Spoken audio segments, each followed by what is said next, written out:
सहकारी समिति क्या होती है? इस सहकारी सभा में कितने सदस्य हैं? लगभग 6,500 करीबन है अभी। आप कौन कौन से प्रकार के लोन देते हैं? ये लोकतांत्रिक सिद्धांतों पर आधारित है? बिल्कुल। तो इसका गठन कैसे होता है?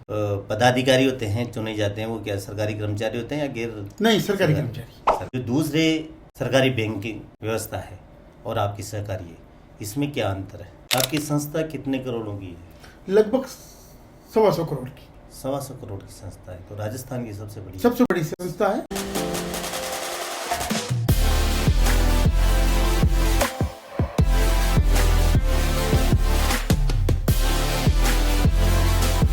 नमस्कार दोस्तों, जय जय देव घर घर देव। मैं केदारलाल गोचर, कोटा, राजस्थान से।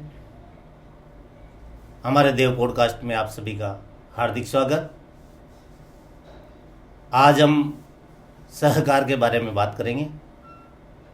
सहकारी समिति एक ऐसा संगठन होता है जिसका स्वामित्व और नियंत्रण सदस्यों का होता है। जो राजस्थान में सहकार आंदोलन के माध्यम से कई समितियां संचालित हैं, जो उसके सदस्यों के आर्थिक, सामाजिक और सांस्कृतिक ज़रूरतों को पूरा करने के लिए कार्य करती है और जो लोकतांत्रिक सैद्धांतिक पर आधारित होती है।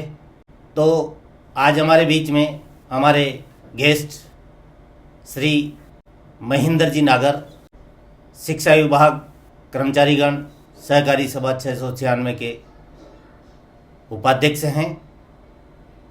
उनसे आज हम विस्तार से चर्चा करेंगे। तो हम आपसे सीधा महेंद्र जी नागर से मिलाते हैं। राम राम साहब। राम राम साहब। आप हमारे पॉडकास्ट में पधारे, इसके लिए बहुत बहुत धन्यवाद। सबसे पहले हम आपसे आपके जीवन परिचय के बारे में जानना चाहते हैं। आपका पृष्ठभूमि क्या है? आपके पिताजी क्या करते थे? मेरे पिताजी किसान थे और मैं अंता के पास 12 डिस्ट्रिक्ट में अलीपुरा गांव का निवासी हूँ। मेरी शिक्षा वगैरह सब बचपन वहीं गुजरा है। पहले मैं अलीपुरा में पढ़ा हूँ, उसके बाद मैं बालाखेड़ा में पढ़ा हूँ, फिर 6ठी में मैं भुजेगढ़ी में पढ़ा हूँ, 6ठी से 8वीं तक, और 9th से मैं घुमानपुरा स्कूल मल्टीपर्पज में पढ़ा हूँ। बीएससी मैंने गवर्नमेंट कॉलेज कोटा से की है जी, और बीएड मैंने रोहतक से की थी जी। आप अभी शिक्षा विभाग कर्मचारीगण सहकारी सभा में पदाधिकारी हैं। बिल्कुल। तो हम आपसे जानना चाहते हैं, सहकारी समिति क्या होती है? सहकारी समिति एक संगठन है और इसमें एक दूसरे के साथ मिलकर सदस्यों की आर्थिक और सामाजिक गतिविधियां और उनको लाभ पहुंचाने के लिए एक दूसरे के साथ मिलकर काम करते हैं। और इसमें सहकार भावना के अनुसार एक सबके लिए और सब एक के लिए भावना पे काम करती है सहकारी। शिक्षा विभाग कर्मचारी सहकारी सभा 696 राजस्थान की सबसे बड़ी सहकारी है। बिल्कुल। इसकी स्थापना कब हुई थी? 1943 में इसकी स्थापना हुई थी और गांचीलाल जी शर्मा के द्वारा इसकी स्थापना की गई थी। तब से लगातार ये सहकारी चल रही।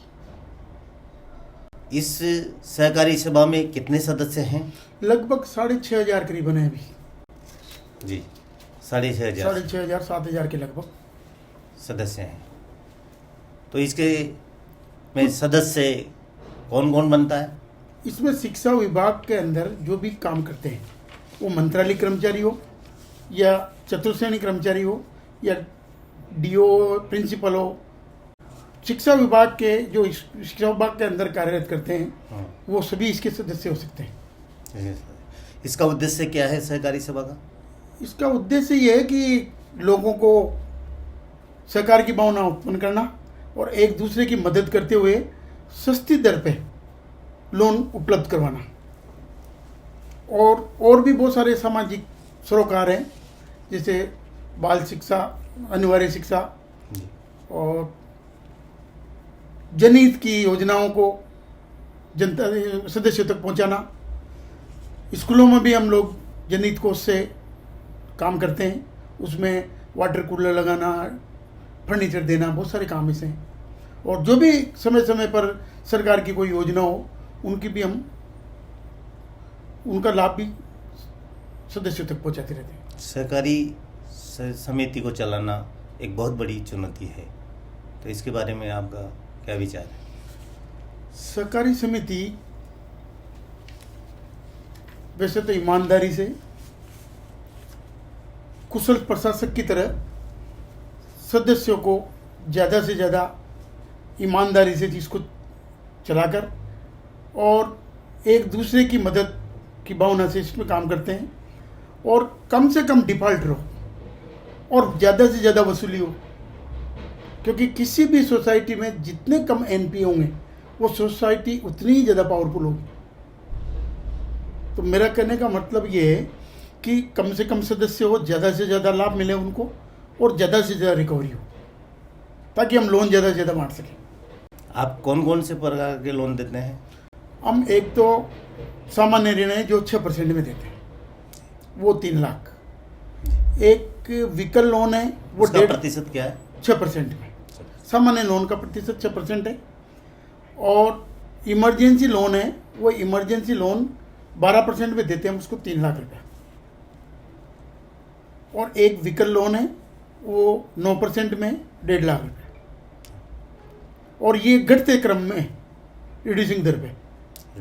हाँ, तो ये 6% से भी कम पड़ता है। तो लोन की प्रक्रिया क्या है? लोन का फॉर्म भरते हैं जी, और उसको फिर मीटिंग होती है बोर्ड में। बोर्ड में उसको हर महीना मीटिंग होती है, उसमें हम लोन पास करते हैं, फिर उसके बाद चेक देते हैं उनको।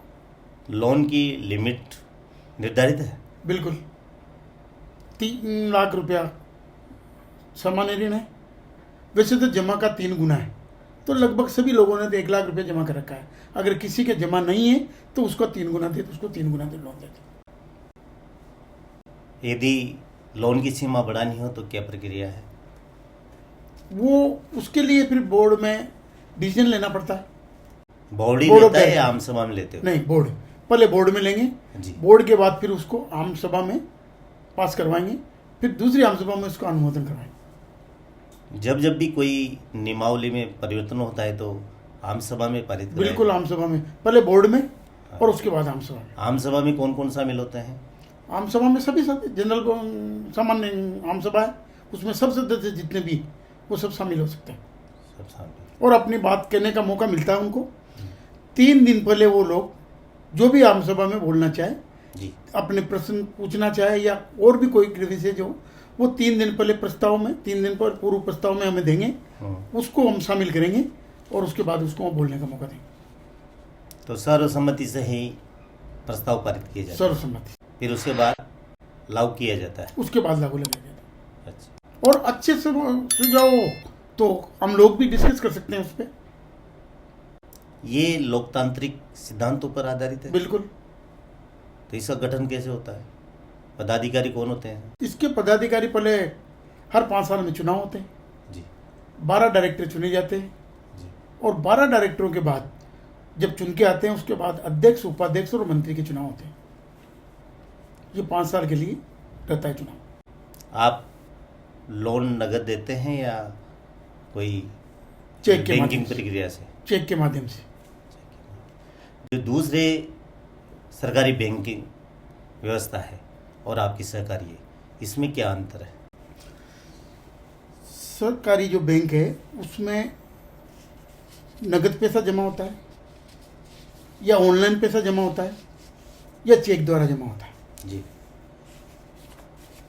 हमारी सोसाइटी में हमारे पास, हमारे हेड में शिक्षकों को पैसा जैसे तनख्वाह मिलती है तो उनका पैसा हमारे हेड में आ जाता है।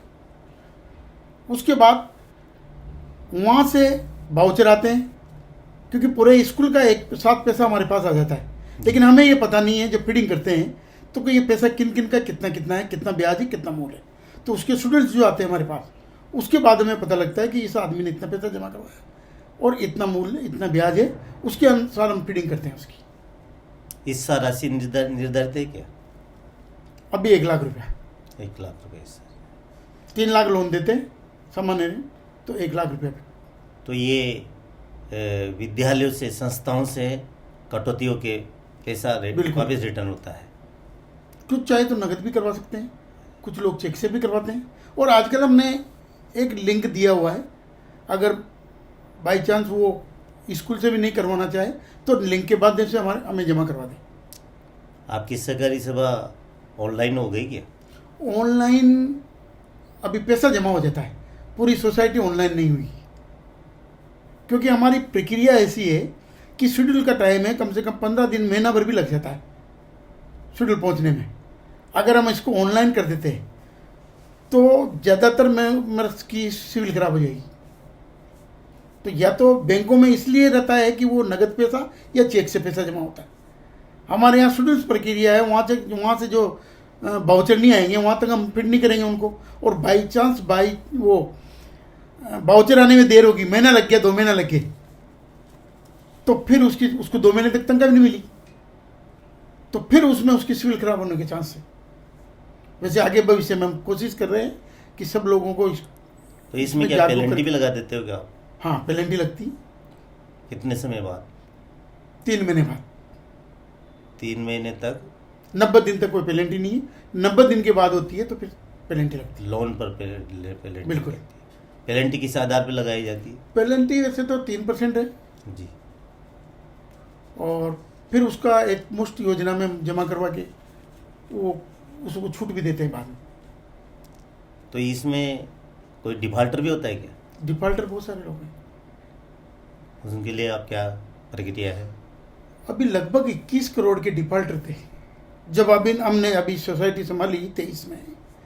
उस टाइम पे 21 करोड़ के डिफॉल्टर थे। उसमें से लगभग 10 करोड़ रुपए तो हमने वसूल किया है। लगभग 5 करोड़ ऐसा पैसा था जो सदस्य का हमारे पास डाटा कंप्लीट नहीं थे। हमें यह भी पता नहीं था कि वो, क्योंकि बीच में कंप्यूटर में सॉफ्टवेयर में मिस्टेक आ रही थी, इस वजह से हमें ये अपडेट नहीं हो पा रहा था कि ये अभी कर्मचारी कहाँ बैठा हुआ, और उसका मोबाइल नंबर भी अपडेट नहीं था। बहुत सारे लोगों ने मोबाइल नंबर चेंज कर दिए। अब उसको नोटिस भी भेजे तो कहाँ भेजे? तो एक एक आदमी से हमने नंबर लेके 1498 डिफॉल्टर थे जिनका लगभग 21 करोड़ रुपया था। लेकिन पहले हमने उनको जो फ़ोन किया, फ़ोन करने के बाद उनसे पूछा भाई आप पैसा जमा नहीं करवा रहे हो, क्या कारण है? तो उन्होंने कहा कि पैसा तो हमने जमा करवा दिया, तो आपके शेड्यूल टाइम पे भेजो। अगर शेड्यूल नहीं आए तो फिर उनसे शेड्यूल मंगवाए हमने, या इधर उधर हो गए। और जो कुछ लोग ऐसे थे कि कुछ परिस्थितियों से जमा नहीं करवा पा रहे थे, उन्होंने कहा कि हम 15 दिन में जमा करवाएंगे, या 15 महीने में करवाएंगे, या 2 महीने में करवाएंगे। तो फिर उनका उस आधार पे बहुत सारे किसान काफ़ी हद तक आप सफल रहे? काफ़ी हद तक सफल रहे। तो 5 करोड़ के लगभग तो हमने वाउचर ठीक करवाए। अभी भी लगभग 4 करोड़ के डिफॉल्टर बाकी जो प्रयास कर रहे हैं। अब वो हमने उनका चेक भी हमारे पास है, वकील से नोटिस भी भेजा है, लेकिन पैसा आप मौसूल कर लेंगे। आपकी संस्था कितने करोड़ों की है? लगभग 125 करोड़ की। 125 करोड़ की संस्था है, तो राजस्थान की सबसे बड़ी संस्था है। और लगभग 59 करोड़ इसका हमारे पास शेयर है। शेयर सदस्यों का? इसमें इसका सहकारी का दायरा क्या है? कोटा और 12 जिले का जो यहाँ का मूल निवास हो और यहाँ जो नौकरी कर रहा है, जिसकी यहाँ शिक्षा विभाग में कार्यरत है, उसको मेंबर बनाते हैं और उसको लोन देते हैं। आपने बोला मेंबर बनाते हैं, तो मेंबर सदस्य कौन बनता है? जो शिक्षा विभाग में कोटा और 12 जिले में कार्यरत है। इसकी प्रक्रिया क्या है? इसकी प्रक्रिया फॉर्म भरो, वो संस्था प्रधान वेरीफाई करके देता है कि हमारे स्कूल में, हमारे जिले में यहाँ कार्यरत है, उसके आधार पर मेंबर बनाते हैं। तो लोन देते कोई जमानती भी? बिल्कुल, जमानती, उसकी भी जमानती की जरूरत होती है, और संस्था प्रधान उसको वेरीफाई करता है कि हमारा ये कर्मचारी है, आप इसको लोन देते हो तो मैं काट के, और यहाँ से इसका जो पैसा है वो काटने की जिम्मेदारी मेरी है। और जमानती का भी जो डीडीओ है वो भी साइन करके देता है कि ये इन्होंने जमानत दे रखी है। अगर ये जो लोन लेने वाला जमान नहीं करवाता तो फिर हम ये जिम्मेदारी जमानती। शिक्षा का लोन भी देते हैं क्या आप सरकारी से? लोन 6% का जो सामान्य लोन है वो वैसे तो पेराइटी से आता है, मीटिंग करते हैं हम। लेकिन अगर किसी की मजबूरी है, कोई बीमार है, कोई उच्च शिक्षा में किसी को फीस जमा करवानी है, तो उस आधार पे हम उसको पेराइटी से पहले ले लेते हैं। किसी की शादी है, उसको पहले ले लेते हैं हम। तो इस सहकारी के में जो लाभांश जो आप वितरण करते हैं वो किस आधार पर किया जाता है?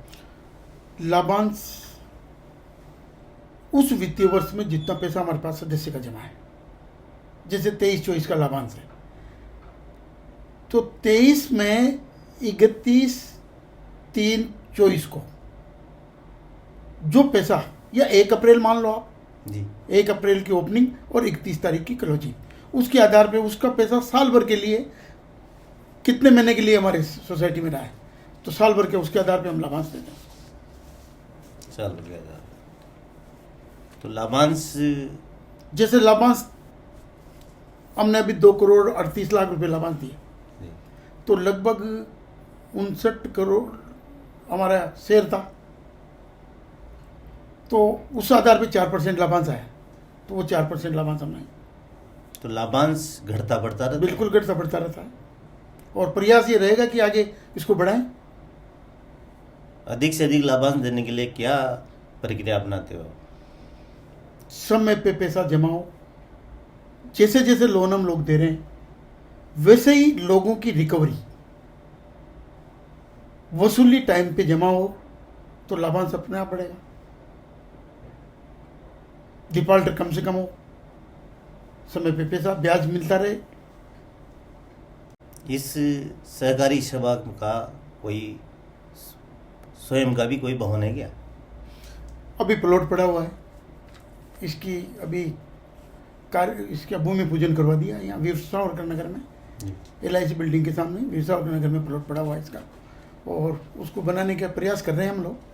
आगे इसको बनाएंगे, भूमि पूजन इसका करवा दिया, अब नक्शा वगैरह जो UIT की प्रक्रिया वो चल रही है।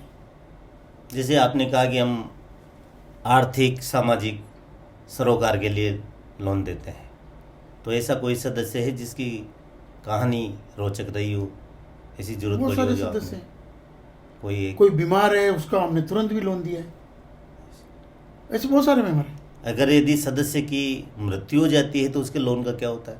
सदस्य का अगर मृत्यु हो जाती है तो उसको हम 20,000 रुपये देते हैं सरकारी की तरफ से, जी, और अब भी हम प्रयास ये कर रहे हैं कि उसको बीमा करवा दें, ताकि उस पर भी भार नहीं पड़े और सरकारी पे भी भार नहीं पड़े।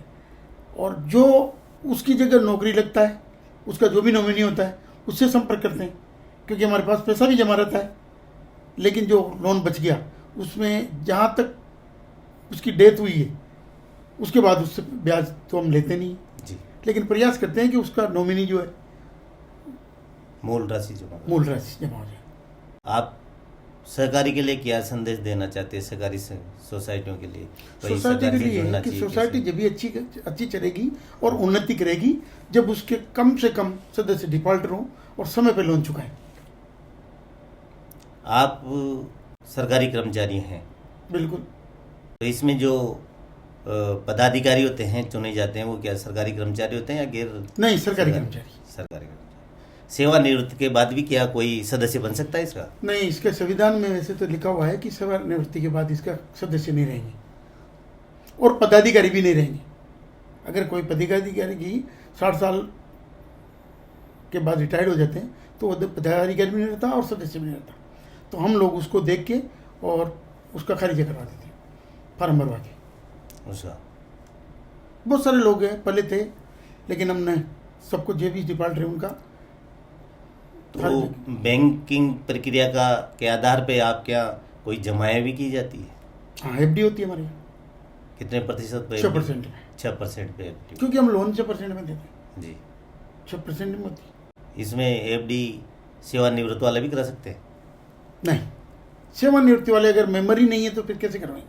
नहीं कार्यरत हो, क्योंकि उसका खाता नहीं रहेगा वहाँ। जी। ये सहकारी समिति जो आपकी कोटा 12 की है, तो नियमित रूप से इसके सदस्य कार्यकाल 5 साल में बदलता रहता है। बिल्कुल। इस सहकारी में कोई राज्य सरकार के नियमानुसार कुछ वेलफेयर के लिए भी आप नहीं, राज्य सरकार का उसमें कोई नियम काम नहीं करता हमारे। नहीं करता। हमारी ये सोसाइटी है, हमारी ये राज्य सरकार से कोई इसमें मदद नहीं मिलती है। ये सिर्फ सब शिक्षकों की और जितने भी शिक्षा विभाग में कर्मचारी हैं उनका पैसा है। राज्य सरकार की तरफ से कोई एडी मिलती नहीं। तो जो लाभांश होता है उसमें वेलफेयर के लिए निकालते हो क्या? बिल्कुल, जनहित कोष से निकलता है। नियमानुसार, उसके जो नियमानुसार सरकार के नियम है। ये इस सोसाइटी में आपको कुछ 25% या 10% जो भी अलग अलग फंड है, क्योंकि ये लोगों का विश्वास रहे। अगर आपके पास फंड नहीं है, एफडीआर नहीं है, तो लोगों की पूंजी को कैसे सुरक्षित आप रख सकते हो? लोगों को विश्वास कैसे बढ़ेगा? तो उस विश्वास को बनाए रखने के लिए हमारे पास अलग से फंड रखते हैं हम, उसके बाद फिर लाभांश बांटते हैं। जैसे 25% जो पैसा है वो आपको सुरक्षित रखना पड़ेगा। जो सुरक्षित जो फंड रखते हैं उसका किस बात में, किस में उपयोग करते हो? उसका जनहित कोष में भी करते हैं। लोगों को स्कूलों में जैसे जैसे हम लोग ड्रेस बांटते हैं, फर्नीचर देते हैं स्कूलों में, आई कैंप लगा देते हैं, वाटर कूलर ऑफिसों में इनमें वाटर कूलर वगैरह देते हैं। जो जन का काम है वो इसमें करते हैं, जन कल्याण के लिए। जन कल्याण के लिए भी कार्य करती है सरकार। बिल्कुल करते हैं। जी। आम सभा कब कब बुलाई जाती है? आम सभा साल में एक बार करवाई जाती है। पहले ऑडिट होती है, ऑडिट के बाद फिर आम सभा बुलाई जाती है, उसके बाद उस आम सभा के बाद लाभांश बांटा। आप सहकारी समिति की तरफ से अपने सदस्यों को क्या संदेश देना चाहते हैं इस हमारे समय- देव पॉडकास्ट के माध्यम से? अब मैं ये कहना चाहूँगा कि सभी सदस्यों को समय पर लोन मिले और कम समय में कम ब्याज पे सहकारी से लोन मिले। उसके लिए आप समय पे पैसा जमा करवाओ, मूल और ब्याज किस्त समय पे आएगी तो हम ज़्यादा से ज़्यादा लोगों को लाभान्वित कर पाएंगे और उससे लोग ज़्यादा लाभांश लाभ हो पाएंगे। तो समय पे लोन चुकाएं और डिफॉल्टर कम से कम हो, और एक दूसरे की भावना को, एक दूसरे की मदद को देखते हुए, एक सबके लिए सब एक के लिए, इस भावना पे अगर काम करेंगे तो सोसाइटी भी आगे बढ़ेगी, लोगों को ज़्यादा से ज़्यादा फायदा हमको जा पाएगा। तो नए सदस्य बनाने के लिए कोई संदेश? नए सदस्य हमने चालू कर रखे हैं अभी। पहले बीच में बंद थे 2-3 साल से, लेकिन अभी हमने खोल रखा है इसको। नए सदस्य बन रहे हैं और हम लोग बना रहे हैं। उसका परफॉर्मा होता है, उसको फॉर्म भर के दो और स्टार्टिंग में 5300 रुपये उसकी फीस है, वो जमा करके मेंबर बन सकते हैं।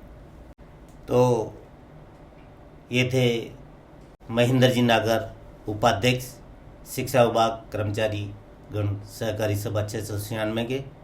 इन्होंने सहकार के आधार पर एक सबके लिए सब एक के लिए की भावना से ये सहकारी कोटा 12 जिले में काम कर रही है। तो आप अधिक से अधिक इसके सदस्य बने और अपने ज़रूरत को पूरा करें। जय हिंद, जय भारत, जय जय देव, घर घर देव।